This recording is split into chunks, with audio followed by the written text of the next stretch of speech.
Salut à tous et bienvenue sur PauseDev. Dans cette vidéo, vous allez découvrir pourquoi certaines personnes restent pauvres toute leur vie alors que d'autres semblent avoir trouvé la formule pour accumuler des fortunes. Père riche, Père pauvre s'est vendu à plus de 26 millions de copies à travers le monde.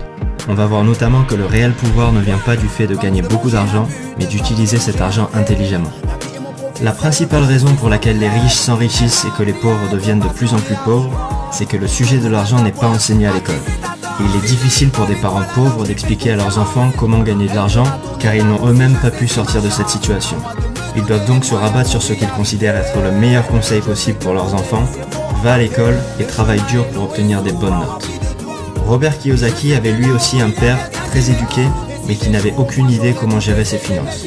Il lui disait sans cesse que c'était mal de vouloir de l'argent, qu'il ne pouvait pas lui offrir quelque chose parce qu'il n'en avait pas les moyens, et que la meilleure solution pour ne pas avoir de problèmes financiers, c'était de travailler dur à l'école. En parallèle, Kiyosaki raconte qu'il a eu la chance de connaître une vision opposée grâce au père de son meilleur ami Mike, qu'il a rencontré quand il avait 9 ans, et qui lui a permis de confronter ces deux visions dès le plus jeune âge. Celle de son père riche, le père de Mike, et son propre père, son père pauvre. La première leçon qu'il a apprise de son père riche, c'est que les riches ne travaillent pas pour l'argent. La principale émotion qui dirige les gens, c'est la peur. La peur de ne pas pouvoir payer ses factures, la peur de se faire virer, la peur de ne pas avoir assez d'argent, la peur de repartir à zéro. La plupart des gens n'étudient pas le sujet de l'argent. Ils se contentent de trouver un job, gagner un salaire et payer leurs dépenses, et ils pensent que c'est plus d'argent qui va régler leurs problèmes. Mais ils ne réalisent pas que le problème, ce n'est pas leur manque d'argent, mais leur manque d'éducation financière. Cette peur de ne pas avoir assez d'argent est couplée d'une autre émotion puissante, le désir. Le jour où on reçoit une augmentation, on commence à réaliser toutes les choses que cet argent peut nous acheter. On se dit pourquoi pas acheter une plus grosse voiture, un appartement plus grand et mieux placé, et des expériences plus stimulantes et plus coûteuses, jusqu'à ce qu'on réalise qu'il nous faut plus d'argent. Et c'est comme ça que l'argent finit par prendre le contrôle de nos vies et qu'on se retrouve coincé à travailler dans un job qui nous plaît pas, simplement parce qu'on n'a pas pris le temps de s'éduquer sur le sujet de l'argent. Robert Kiyosaki appelle ça la rat race, ou la course de rats. On s'imagine un rat de laboratoire courir dans sa cage pour trouver une sortie, alors que son sort est déjà scellé. La première clé consiste à réaliser qu'on ne peut pas se contenter de tirer 100% de nos revenus de notre travail salarié, pour ne pas se retrouver coincé dans la course de rats. Ce qui importe, c'est pas combien d'argent vous gagnez, c'est combien d'argent vous gardez. On a tous entendu parler de ces gagnants du loto qui passent d'un seul coup de 0 à 10 millions sur leur compte en banque pour finir fauchés dans l'année. Des anciens joueurs de foot qui gagnent des millions à 20 ans, mais qui font la queue chez Pôle emploi 10 ans plus tard. La solution, c'est de développer son éducation financière. Si vous voulez devenir riche, la plus importante leçon à retenir, c'est de connaître la différence entre un actif et un passif, et d'acheter des actifs. Les riches achètent des actifs, alors que les pauvres achètent des passifs qu'ils pensent être des actifs. Un actif va mettre de l'argent dans votre poche, alors qu'un passif va prendre de l'argent de votre poche. Un actif va créer pour vous un cash flow positif. Si par exemple vous avez publié un livre ou un e-book de qualité pour un prix de 10 €, chaque vente créera pour vous une rentrée d'argent, ce qu'on appelle un cash flow positif de 10 €. Toute chose qui génère un cash flow positif est un actif. Si cet actif ne requiert pas ou très peu de votre temps, on parle d'un revenu passif, contrairement à un revenu actif comme un salaire pour un job qui nécessite votre présence. Si au contraire vous avez un abonnement de cinéma qui vous coûte 40 € par mois, cet abonnement génère un cash flow négatif de 40 € tous les mois. C'est un passif. Notez que c'est le caractère répétitif qui nous intéresse ici. Chaque vente de l'e-book va créer une rentrée d'argent et chaque mois d'abonnement va entraîner une sortie d'argent.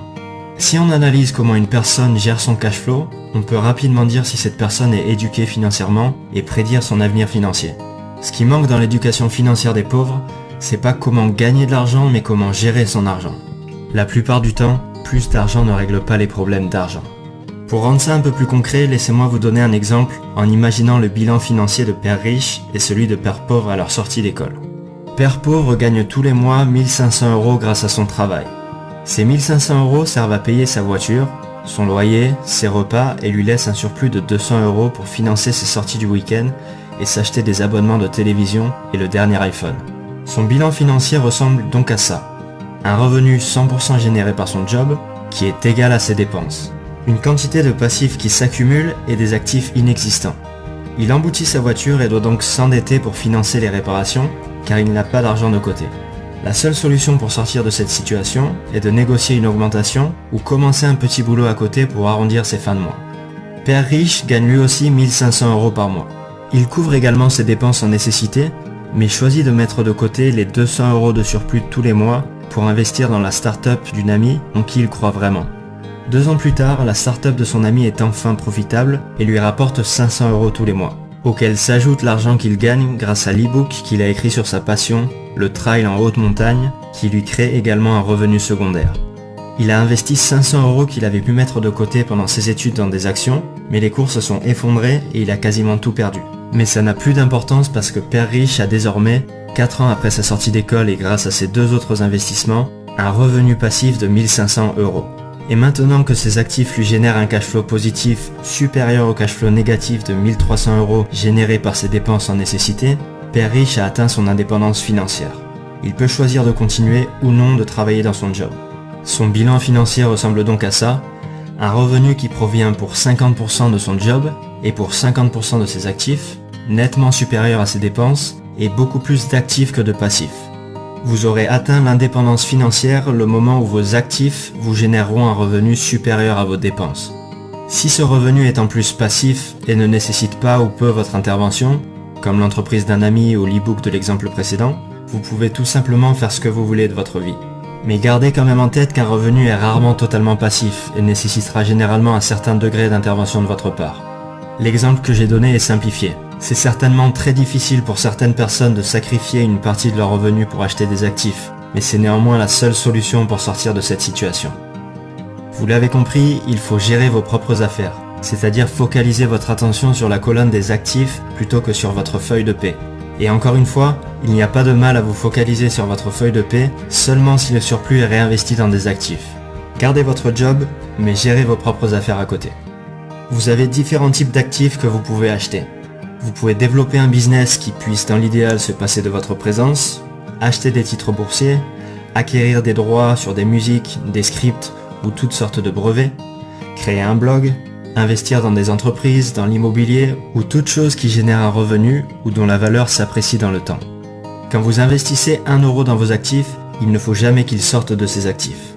Imaginez-vous que chaque euro qui va dans vos actifs devient votre employé. Et ce qui est bien avec l'argent, c'est qu'il travaille jour et nuit et peut travailler pendant des générations à faire marcher l'économie et en créant pour vous un revenu. Pour simplifier, imaginons que vous ayez acheté une place de parking pour 1000 €.